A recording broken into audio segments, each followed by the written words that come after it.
Vande Bharat sleeper যখন নবদ্বীপধাম স্টেশনে এসে পৌঁছালো তখন এটা কাকে দেখলাম আমরা।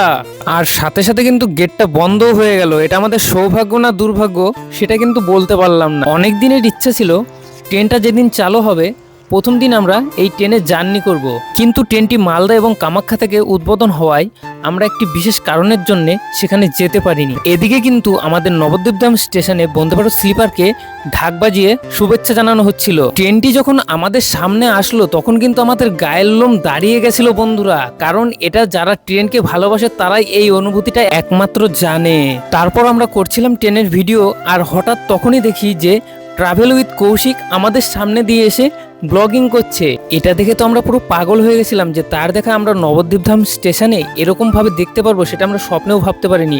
এটা ছিল আমাদের কাছে খুব বড় একটা সৌভাগ্য। আর আমাদের কাছে পাস না থাকার কারণে ট্রেনে উঠতে পারলাম না, এটা ছিল আমাদের কাছে খুবই একটা দুঃখজনক বিষয়।